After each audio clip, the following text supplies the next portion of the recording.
Yeah, I know technically this one came out after Thor, but I looked at both films, and the more I thought about it, the more I felt this order made more sense.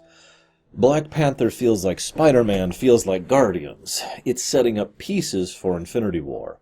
But Thor 3 directly leads into Infinity War. Like, Thor 3 ends, and then minutes later, Infinity War begins.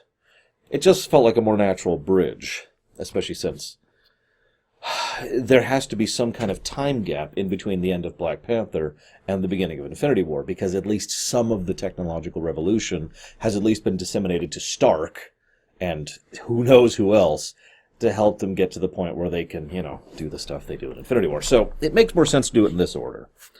I don't know if that was originally intended that way, but that's certainly how the chronology seems to line up. This film's creation is interesting and terrifying. People have done entire essays just on the making of Black Panther. And I don't mean this film, actually, as weird as that may sound. I mean everything going back to 1992. See, Wesley Snipes was really pushing for a Black Panther film. He actually got together a crew, and they actually started pre-production work.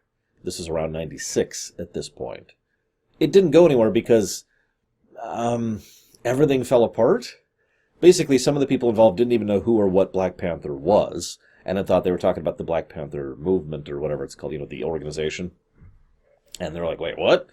We're doing a comic book film? And it was just a mess, and there were some financial issues, so that fell apart. And then it got shopped around, and Snipes never stopped pushing for it, right up until he went to jail. It's for tax evasion. It's white-collar crime, but still, that kind of ended that. But what's funny is he was actually in the process of working with Marvel and still trying to push this right up until that event. Now, after he, got out and, went straight and all that fun stuff, went straight, tax evasion. After all that, they were still wanting a Black Panther film. In fact, Feige has been trying to push for a Black Panther film since the beginning. There's a reason he references it all the way back in Iron Man 2. And in fact, he's been trying to sow the seeds of this for some time. So finally actually getting this sucker together, everyone's like, yeah, let's do it. Which brings me to an interesting comment. Did you know that Ryan Coogler, I'm probably saying that wrong, who is the director for this is his third film ever.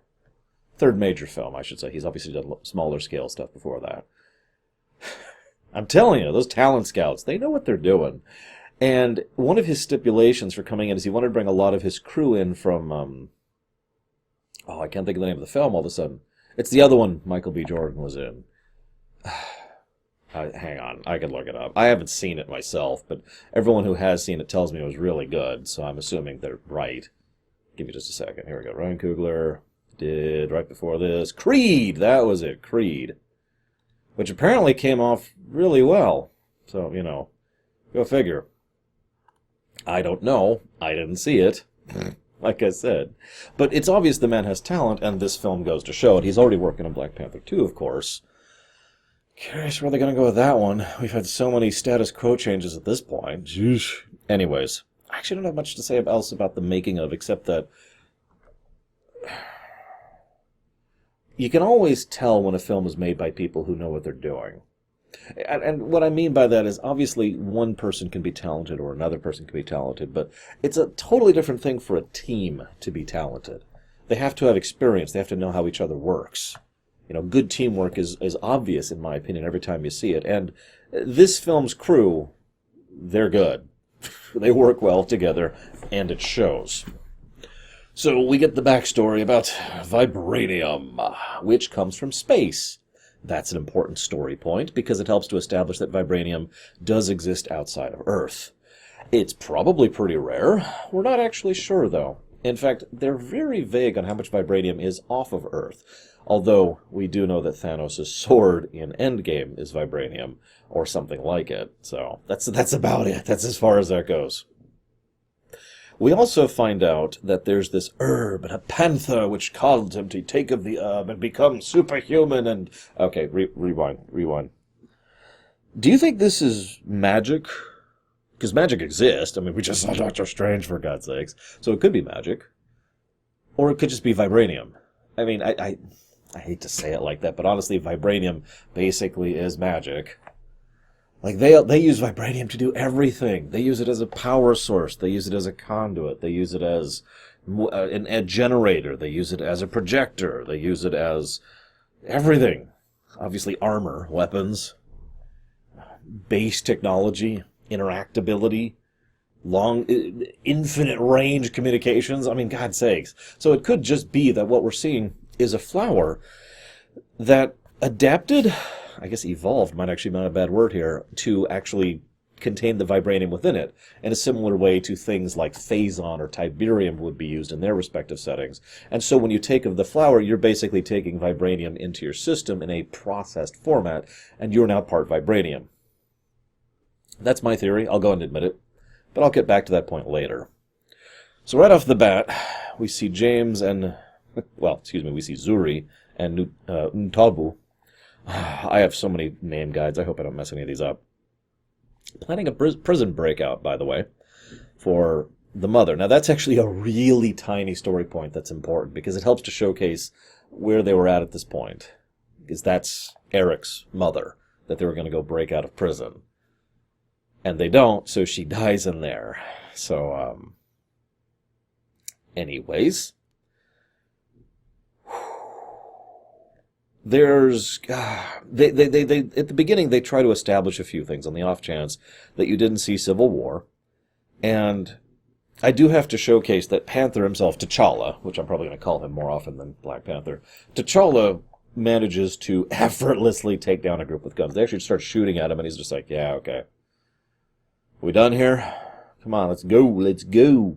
And with one exception, he effortlessly makes his way through everything. The only thing he does is he freezes when he sees his one-true love, Nakia, which is where Okoye comes in. I'm going to warn you something. I'm going to gush about Okoye a lot because she's probably my favorite character in this film. So just as a heads up. She comes in. You froze. I told you not to freeze. So this establishes how he can work. And I have a note here, and I'm going to mention it here, and then I'm going to mention it again later. I never processed this before, but I think one of the many reasons why Black Panther succeeds as well as it does is because it focuses on an ensemble cast. Let me try and explain that a little bit. Some games, shows, and movies have a decisive central character. And you could say a huge percentage of screen time, or page time, or whatever, is specifically devoted to that character, right? I'll use a video game example. In Final Fantasy VII, Cloud is clearly the main character. Whereas in Final Fantasy VI, who the main character is gets a lot more debatable, because it's more focusing on a large group of people, and thus the screen time passes around relatively equally. Just about all of the major characters all get roughly equivalent screen time, the only exception being the villain, but let's not get into that. That's more what Black Panther feels like. The second example. We have Okoye, we have Shuri, we have M'Baku, we have bits with Zuri, I wrote down her name, the mother. What's her name? They didn't say, Ramonda, that's it. They have Ramonda, T'Challa himself, of course. Did I say Nakia? I didn't say Nakia. Nakia and Ross, Eros, is how I keep writing it down because, well, we'll get to that. And that's in addition to two major villains. This is a fairly large cast movie, which I'm going to go ahead and admit something. I've been having a theory for a while that a lot of the Phase 3 films were proof of concepts for Infinity War. Because Infinity War has a cast of like 52 major characters, which is absolutely insane. Like even by any film history, in all of film history, that's nuts. And if you'll notice, a lot of the Phase 3 films kind of kept increasing and increasing the number of major characters that get a decent amount of screen time. And again, I feel, this is just my theory, I have nothing to support this, but I feel that a lot of that was being pushed by the higher-ups, which at this point was basically just Feige, in order to try and be like, yeah, let's see if it works. Look, I mean, it's going to be more cast, and there's a lot more to keep track of, and the scripting's going to be harder, and the directing's going to be harder, more makeup work, more special effects work, and more expensive. But let's see if it works. And you'll notice it's been working out pretty well. And Black Panther sold really well. So, yeah. Although not as well as Infinity War and Endgame. Good God. Although we finally beat Avatar. Sorry, I'm still happy about that. That was months ago. Anyways, Back to Black Panther. Ensemble cast. I think that's a lot of why it succeeds, which leads us to Michael Jordan playing Eric. Now, I'm mostly going to call him Eric because Killmonger's... Sure, whatever. Who are you? I am the Death Doom. Yeah, okay, kid. No, Eric. He does a really good job of this. Michael Jordan is a decent actor. He's not the best actor I've ever seen, but he is a good actor. But almost everything I've seen him in is kind of like back in Creed. Now, I know I haven't seen Creed, but I've seen the kind of performance he puts there. He's a good guy. You know, he's affable. He's amicable. He's kind of nice and friendly. And what I really find amusing is Jordan really wanted to play a villain. This is something that's been on his list for a bit now. But he plays a villain like he does his other roles. And it adds a really weird dimension to him because he's nice and affable and fun right up until he gets up in your face and tells you he's about to kill you. He's also a straight-up psychopath. Not a sociopath, a psychopath. Eric is messed up in the head. And I suppose that makes sense for someone who calls himself Killmonger. But yeah, he's great. Which leads me to another person who's really great in this film. Andy Serkis. I said something back when this film came out. I don't remember if I said it during the discussion stream or not. Who knew Andy Serkis could act? Now, okay, that sounds like a horrible statement. But what I mean by that is Andy Serkis has taken motion acting to an art form. He's probably one of the... No, there's no probably. He is one of the biggest, if not the biggest, proponent for pushing motion capture and motion acting, body language acting, into a new era, basically. Into a whole new science and a whole new craft, which he basically shoved forward as hard as he could. But I'll admit, I don't think I've ever seen him just straight up act before, but he does a really good job as Claw. I mean, he was good back in Ultron, but that was basically a cameo here. I'm going to save more of my thoughts on him for later, but I really do like how he comes across as someone who is completely on top of things at all times. There is never a moment in which he seems like he is surprised or caught unawares or not completely in control of the situation. Even when he dies, he's still doing that. I'm going to go ahead and admit something weird. Claw, to me, feels like one of the deadliest non-supers in the MCU. Now, I'm counting people like Tony Stark as supers, but yeah... I would put this guy up against Widow, you know what I mean? Anyways, so then we have the formal ceremony. This is good, because after all, Civil War, he wasn't really... I mean, he was technically king, he was the next in line, and he was technically the next Black Panther, but none of that was really confirmed. So now he has to confirm it. Okay, politics, I get it. We're cool, we're walking. We also find out the names of the tribes. This is actually interesting to me. We've got... the River Tribe, the Mining Tribe, the Border Tribe, the Merchant Tribe, and the Jabari. Now, already we could see the contrast because the earlier tribes are named for their function in the Wakandan society, and the Jabari are named for, we're over there, screw you. But River Tribe, okay, food production, that kind of thing, I'm with it. Border Tribe, very important for how they police themselves. Merchant Tribe, probably internecine, but I imagine they are also related to foreign affairs. And the Mining Tribe, who's probably the one in the most political position of affluence within them, because they're probably the ones in charge of the mountain. Quick aside, I do like how they make it clear that that mountain, it's a full-on mountain of vibranium. Huge! Like, they've been digging into this thing for thousands of years, and they have barely scratched the surface of this thing. That's good, because... I mean, this is a valuable resource they're going to need a lot of coming soon. Anyways. So then they do the challenge. One quick aside. I know this is going to sound like, but they pull a... Oh god, I can't think what it's called all of a sudden.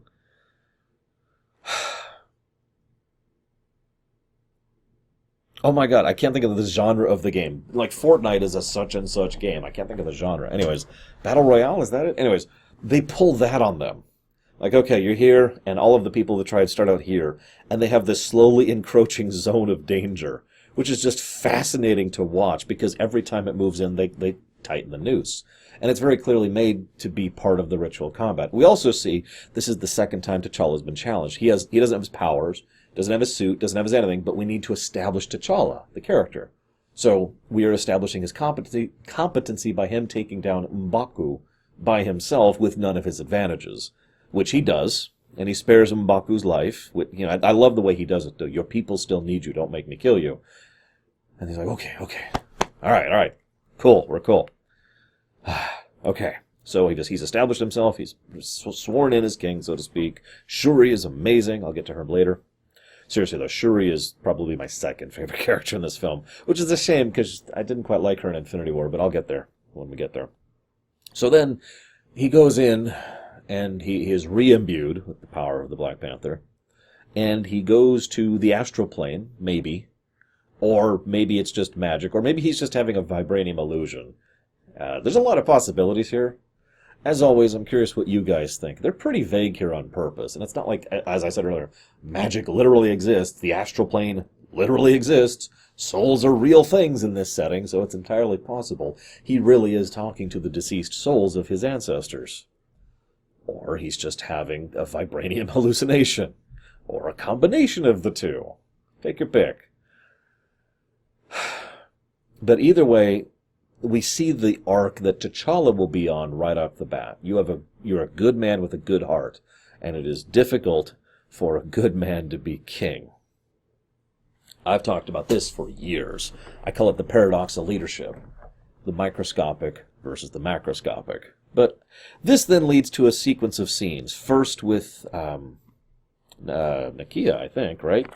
Yes, first with Nakia, and then with... I didn't write his name down, did I? Bad guy. God, I didn't write his name down. I'm sorry, one moment. It doesn't matter. I'm losing my groove. The Emperor's groove has been thrown off. I'm not the Emperor yet, don't worry. Whatever. Bad guy. Now, this is actually pretty important, because it helps to establish what is effectively a false dichotomy. First thing we see is... we should reach out. We should give foreign aid. We should take our position in the world. And of course, the downside is that, then Wakanda will just be like everywhere else. That then leads to bad guy. It's Okoye's husband. You know what I'm talking about. Anyways, who says, no, that's stupid and dumb. You know what we should do is we should take our forces and clean up the rest of the world. I think that'll work out pretty well.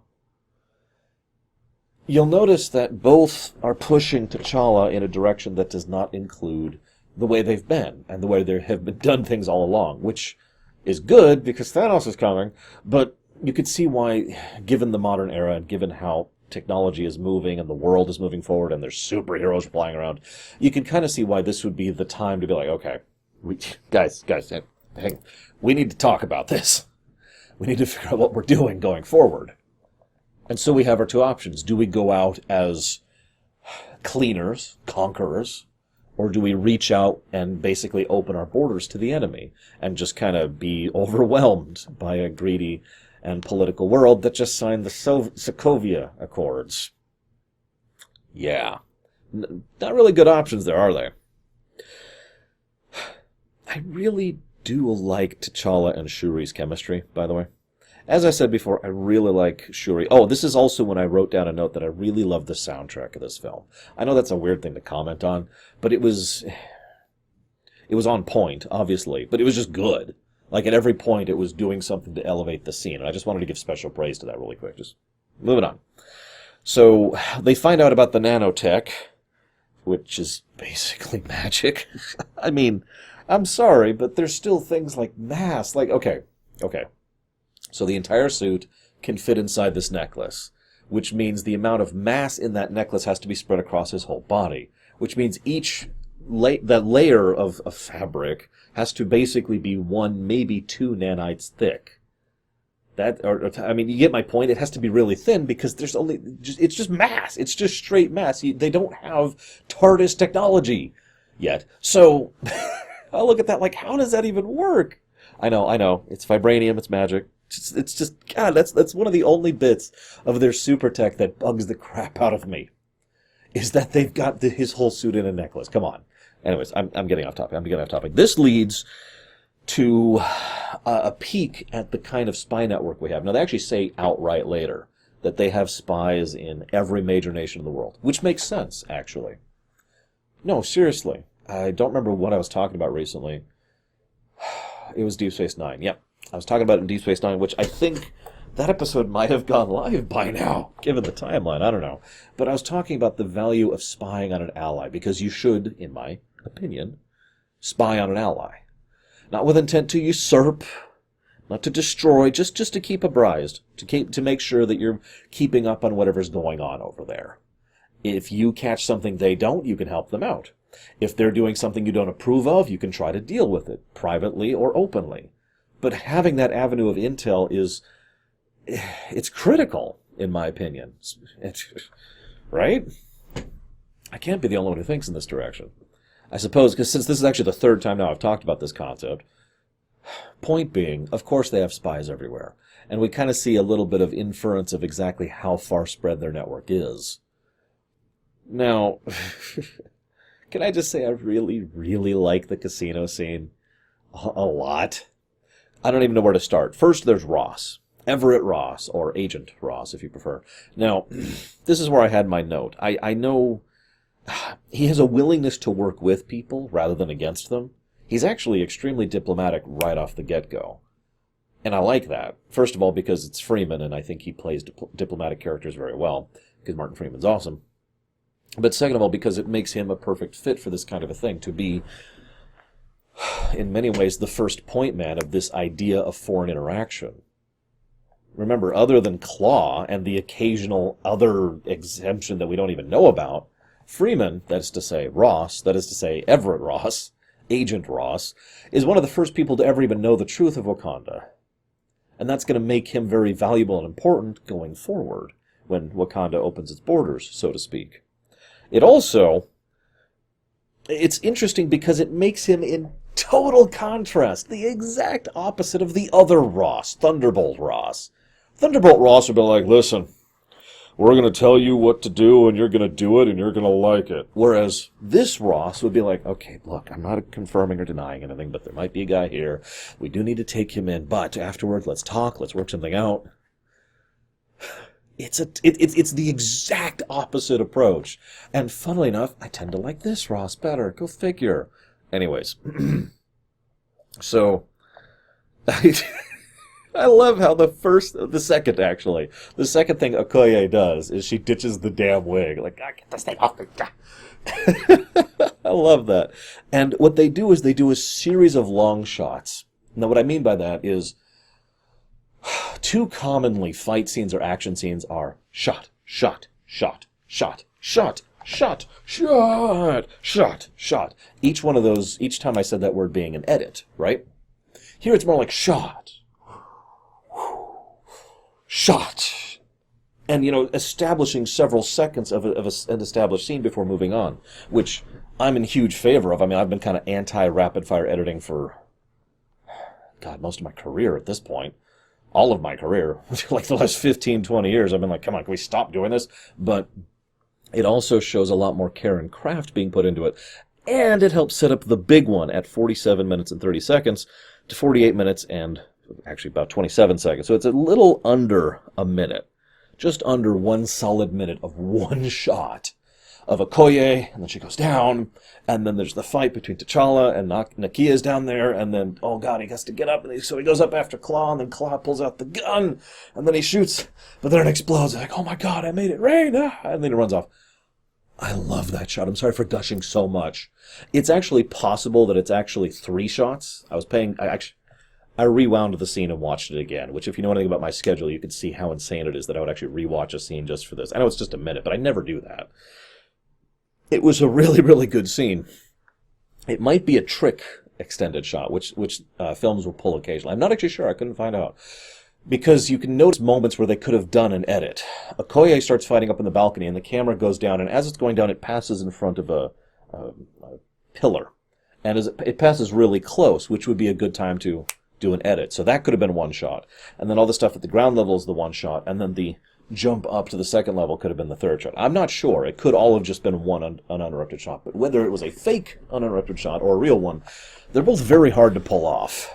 And they're both awesome, and I loved it. Which brings me to Claw. Now, I also mention here, nice throw. I've been trying to put a finger on why I like Claw so much, other than the competency, the deadliness, the fact that he's just so on top of everything. He almost comes across as the Joker, right? And I'm sitting here like, that's not quite right, though. That's not quite right. I got to figure out what is about this guy. Meanwhile, God, that throw with that spear was so amazing. And they have a vibranium car which is basically shattered by the shot. Thankfully, Agent Ross has been keeping it because he's willing to work with us instead of against us. T'Challa goes for the wheels, and hey, it works out. And then we see the first conflict between Warrior and King. There's only really two, but this is the first time he realizes that as Warrior, he wants to just rip Claw in half right there on the spot, and as King, he shouldn't.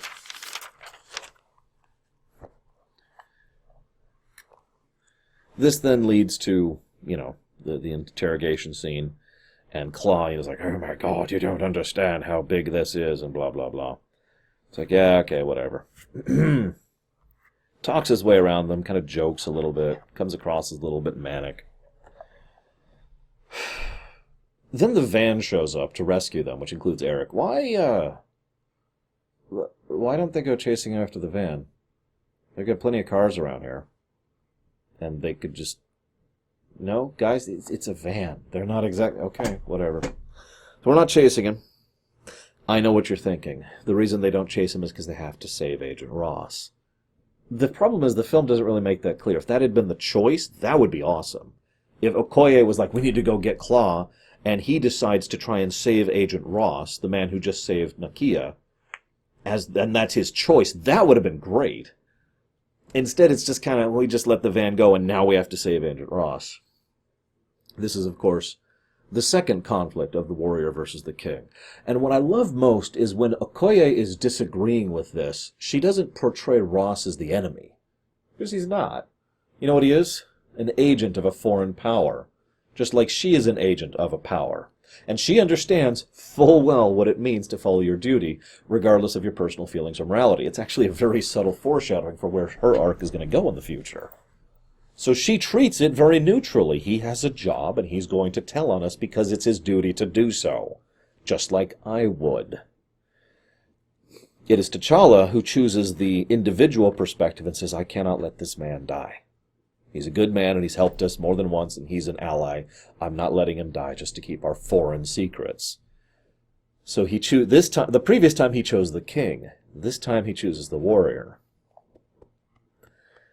Now, this is when Claw, who you notice he was ready for the betrayal like that, right? This is what I mean by him always being on top of things. Yeah, as soon as Eric pulls the gun on the other guy, Claw already has his gun on his hostage. Like, nope, we're going to kill her. And of course, Eric doesn't give a damn about her, because he's a psychopath. I've already commented on this. This kid's messed up. Not that I blame him. And I finally was able to kind of put a finger on what I liked so much about Claw. Because he is someone who is really, really good at his job and completely casual about it. And as I started thinking about it, I'm sure there are other examples of fictional characters like that, but I couldn't really put a finger on any. Not off the top of my head. He's like if Batman was just kind of casually Han Soloing around the entire time. Like, oh, yeah, sure, whatever. And he's completely on top of everything constantly, right? It's the dichotomy of it that I think works. And, of course, Serkis's performance. Even the creators of the film regretted killing him, by the way. I just feel like pointing that out. They wanted to keep him alive, but they were like, and they just couldn't make it work in the script, and they're like, whatever, let's just do it, let's get rid of him. This is when we get the second part of the backstory for Eric, and more of the info on what happened between Zuri, and yeah, it's not exactly pleasant. And it's also interesting because it's trying to characterize the villain. Now, there's an old standing joke that this was the first villain with characterization in the MCU other than Loki. Allow me to professionally disagree. I think they've actually done a decent job of characterizing most of the villains I've been discussing for the Phase 3 stuff. Zemo, not quite so much. But I do have to admit, I really liked what they did with Toombs over in Spider-Man. And I really like what they did with Ego over in Guardians of the Galaxy. I feel like I covered another film recently. Strange, right. Okay, they didn't establish any villains in Strange. I'll give you that one. But my point is, I feel like this is more of a recurring trend rather than it is beginning with Killmonger. Don't mistake me. He's still an interesting villain, and I'm glad they're actually trying to actually flesh out their villains, and that'll pay off in a big way in Infinity War. But having him have this backstory, it's interesting because he is a psychopath. I keep saying that. He kills without hesitation and without cause just because it'll push him further where he needs to go. He doesn't care. This is a truly immoral person. But you can see where he's coming from. You can see why he's the way he is. You can see why he's so driven. Anyways, so, there's this nice little scene, by the way, where Agent Ross and Shuri kind of bond. Now, that's actually a good part, because she calls him a colonizer and is very dismissive of him at first. And he's just like, okay, I'll just shush then. He walks over to the window, and then he's just... and he looks at it, and he's just awe-struck by it. And that catches her attention. And so she's like, oh, she's kind of paying attention. And then he's like, how do you... magnets, right? Oh, yeah. I designed that. Oh, really? And did you make this? Yeah. And there's like this weird bonding moment between the two over his amazement at her work and her gushing about it, too. It's just a nice little moment and a nice little connecting point there. I just wanted to comment on it because I like Shuri a lot. We also get a little bit of foreshadowing that vibranium can actually be deactivated. In fact, it can be deactivated specifically by something that is sonically pushed forward. That hasn't really come up outside of this film, but it's interesting to keep in mind, because that might come up in the future. Anywho, so, this is then when, Claw is dragged in, and he's brought forward by Bad Guy. I still don't remember his name, I don't care. I'm sorry, he's one of the weaker parts of the story. I get they were going for the political infrastructure thing, but he's just a warmonger. And there's nothing else to him. There's nothing interesting about him. He's a warmonger who wants revenge. And he is such a one-note character that he shows up as flat compared to Shuri and Nakia and Agent Ross and T'Challa and Ramonda and Okoye and... right? Anyways, Bad Guy backs Eric. And now we have the beginnings of some kind of internecine conflict. But finally, he's like, okay, sure, I'll take your challenge. Now here's the catch. Eric is basically a better fighter than T'Challa, mostly because of his experience and the fact that he's aiming to kill. You'll notice T'Challa bests.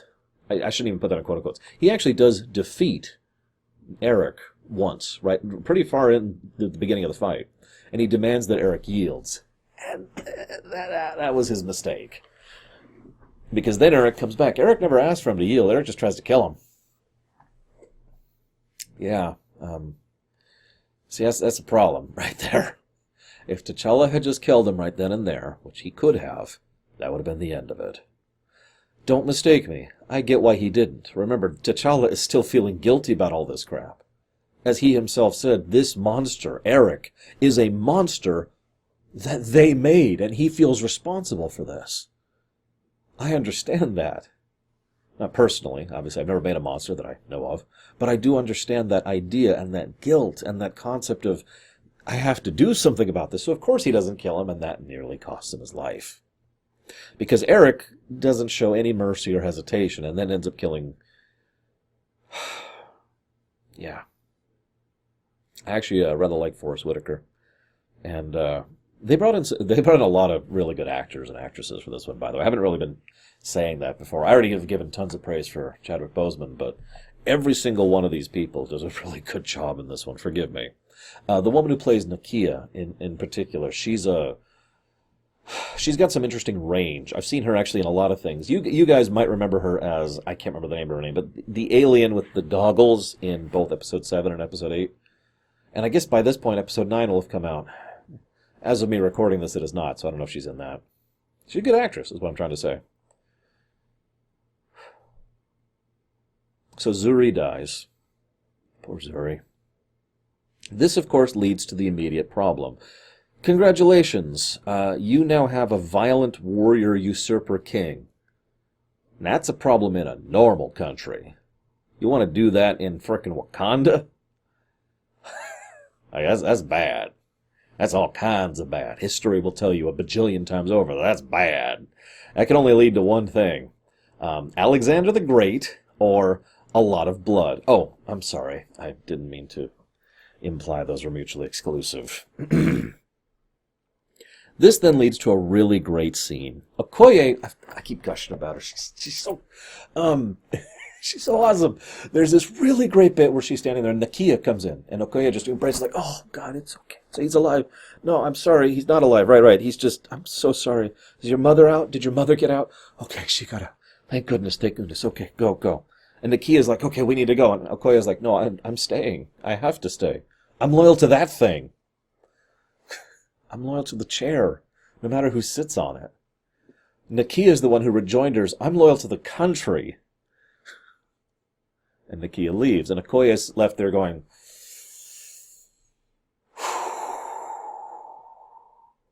you can tell she doesn't like this one bit. But just like she referenced earlier, it doesn't matter if she likes it, it doesn't matter if she chooses it, she has to do her duty. Just like she assumed Agent Ross would, right? So, okay, I will do this. This then leads to Killmonger, I'm going to call him that for this one scene, being put into the sand and connecting to the astral dream or being hallucinated, whatever the hell happens. We already talked about that. And he sees his dad, and this scene, I'm going to go ahead and admit, this scene catches me. Because it's not typically grief-striking. It's not the kind of thing that's supposed to pull at your heartstrings. It's just tragic. You'll notice the kid never cries.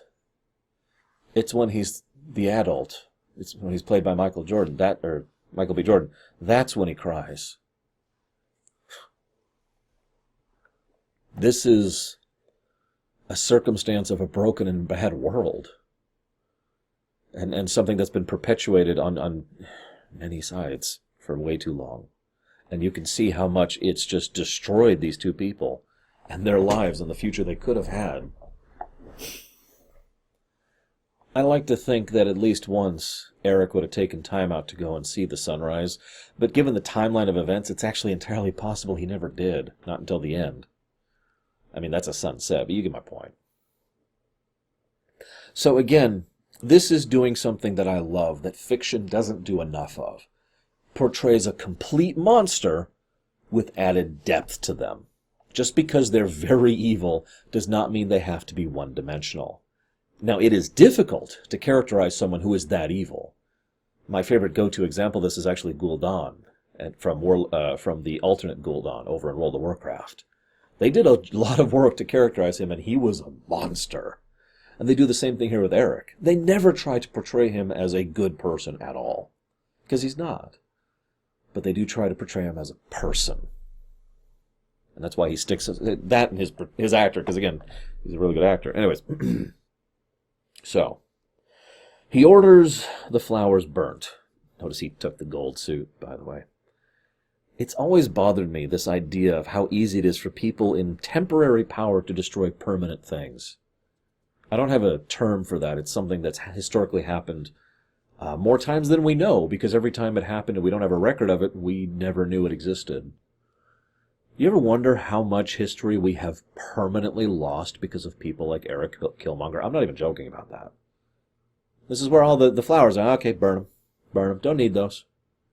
Don't need those. Got to make sure there's no one after me. Thankfully, they do save one, which means our Black Panther gets to remain Black Panther, so that's cute. I have a note here. Do you think this is about revolution? Or do you think this is about the Wakandan Empire? He says enough things on both sides, and obviously bad guy certainly supports the Wakandan Empire idea. Conquer or be conquered. What do you guys think? I'm actually quite curious, because I've heard a lot of debate and a lot of discussion on this exact point.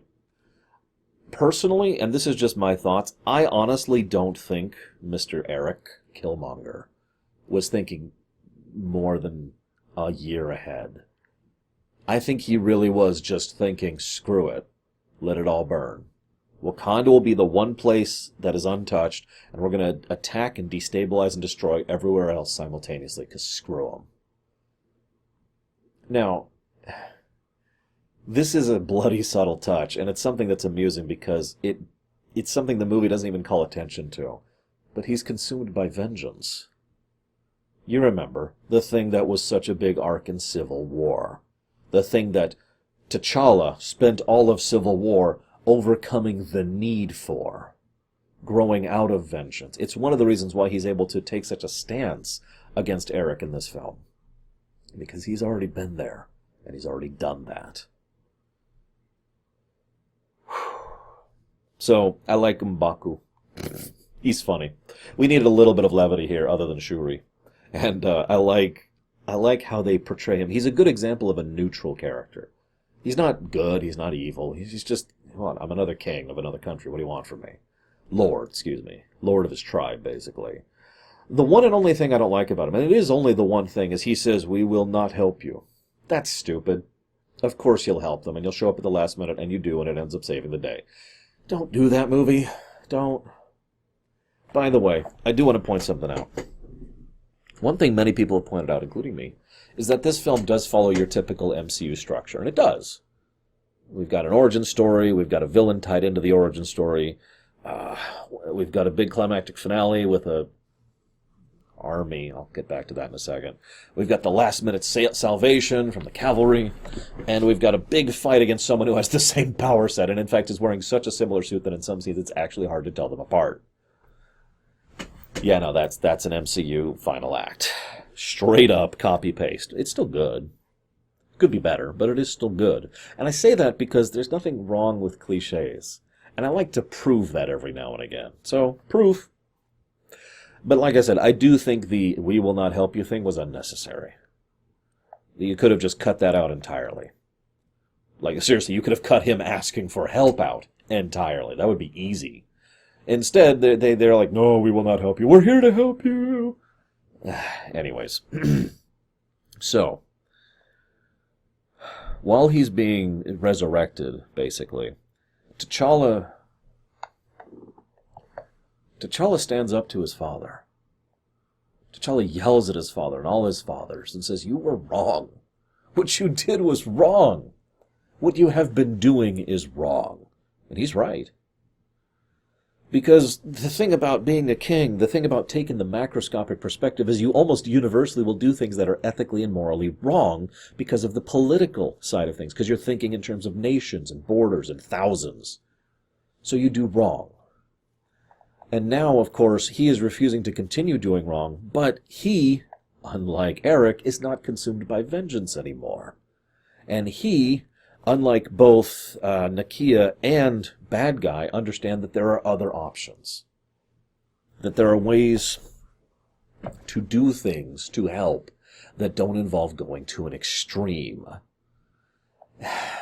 Now, this is so obvious it kind of bothers me a little, because it is obvious. Like, they're like, "Oh, we must do this massive extreme. No, we must do this massive extreme." And I'm just sitting here like, but there's a couple miles in between here. Kilometers, if you prefer. You know. Or parsecs. I don't know. There's a lot of space is what I'm trying to say. In the final battle, I mentioned the ensemble thing. First, I want to say the Civil War is kind of dumb. Mostly because of its scale. I hate to complain, but this is like 3 platoons fighting. You know, not even a full company of troops, total, of all of the combatants. It's a cool fight scene. But I don't like how this is portrayed as some big Civil War moment. Instead, this is portrayed as a skirmish, and the only reason it falls is because the leaders happen to be on the battlefield at the time. Rule number 1, don't lead from the front. That being said, I do like how everyone has their role to play in it, right? We've got Shuri, who obviously is providing the tech, but also manages to deal with Killmonger. We've got Nakia, who, in addition to disarming Killmonger, actually is one of the main combatants in the main force. We've got Ross. He's the one piloting the ship to get it to make sure that those shipments don't get out. We've got T'Challa himself. He's got to take on Eric at the end. We've got Ramonda. Oh, she's not here, actually, for this one. Sorry. We've got Okoye. Now, this is my favorite one. I saved her for last, because everyone else is contributing to the fight in some way. Oh, and of course, M'Baku, who is the cavalry. But Okoye, God, I love Okoye, because what happens is she concludes her arc. It's the moment when he breaks from tradition that she turns on him. Now that makes perfect sense. Not because he's wrong. That's not why she does it. She does it because he's no longer legally the king. She's loyal to who sits on the throne, and legally, as of the moment of him denying the trial, no one's sitting on that throne. So the moment he rejects the trial, congratulations, you just lost your entire military. Yay! One of the things, I could talk a lot about this, all I'm going to say really quick, is one of the things I learned when crafting governments in fiction is that there has to be a source of power. It's usually presumed. It's usually something that isn't literal. It's not like there's the carrots of power or whatever. No, although that would be really cool. No, it's like the power comes from manifest destiny, or the power comes from the divinity of God, or the power comes from the writ of the people, or the power comes from the representation of the states, or whatever. There's some source, some presumed source of right to rule. And in this case, it's the challenge and the nature of how that works, and the tribes presenting and backing, right? All of the tribes have the right to interrupt the challenge, or to inflict the challenge, basically, and say, no, I want to be in charge, just like M'Baku did. He had that right legally. The moment you say, no, I refuse your right to challenge, or you say, no, this is invalid, I already beat this, you are invalidating your right to rule. Bam. Illegal. That's when she can finally turn on him. So it's not so much that her character has finished its arc, it's more like she's finally allowed to do what she's wanted to do this entire time, which is probably why she just goes nuts on him.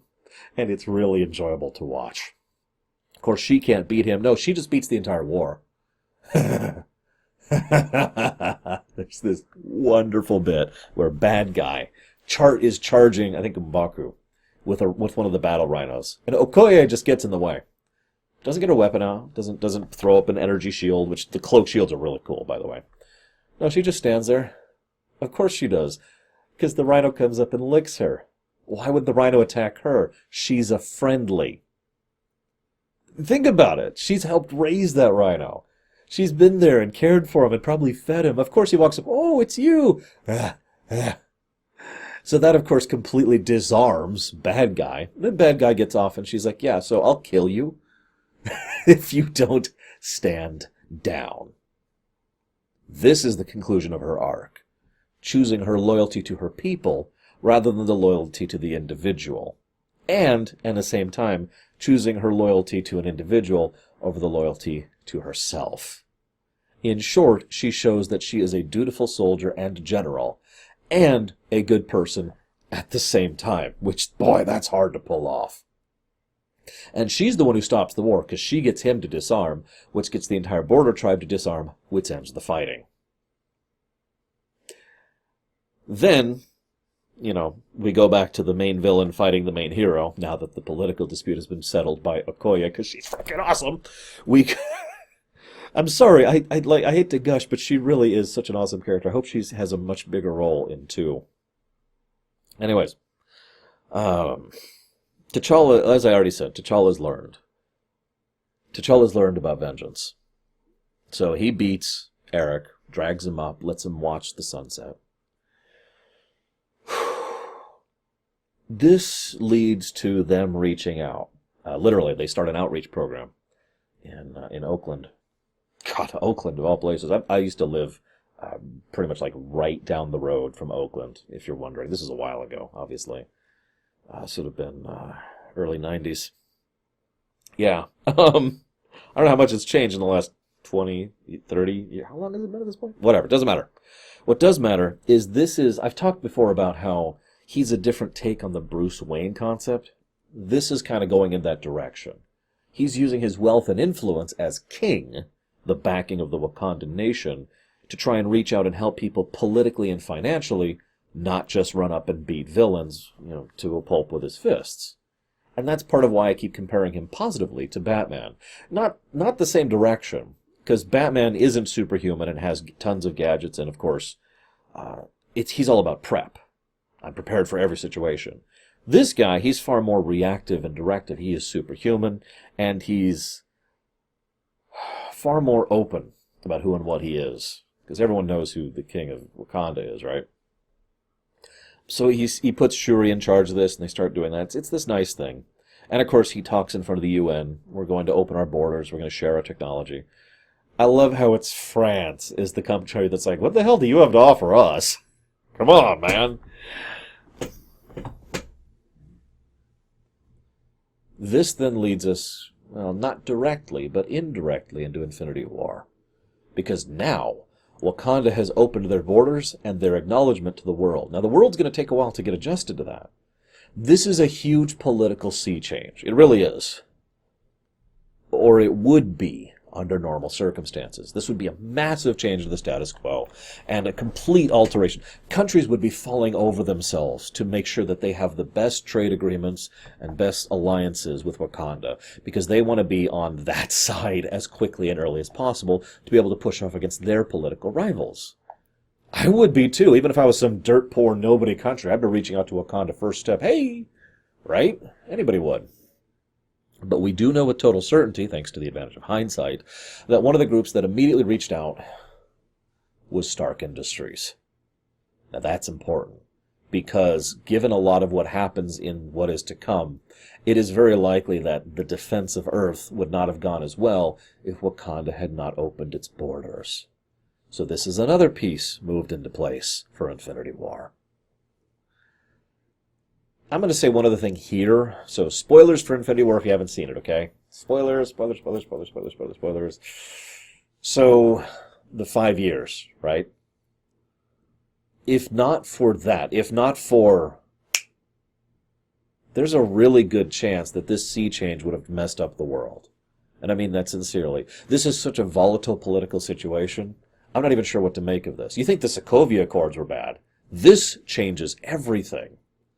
And people who otherwise are more peaceful or cooperative nations would be willing to risk warfare or open conflict with each other or with Wakanda just to get their hands on something like this. This is a big deal. Here's the thing. Because of the snap, because of the decimation, as they call it in universe, that never got a chance to come to fruition. Politics suddenly took a massive backseat because the world ended. Or near enough to it. And so, they were spared that. Excuse me. It'll be very interesting to see how this all follows through whenever Black Panther 2 finally comes out. I'm going to chop off before I really start getting into a coughing fit. I hope you've enjoyed, guys. I'll see you next time.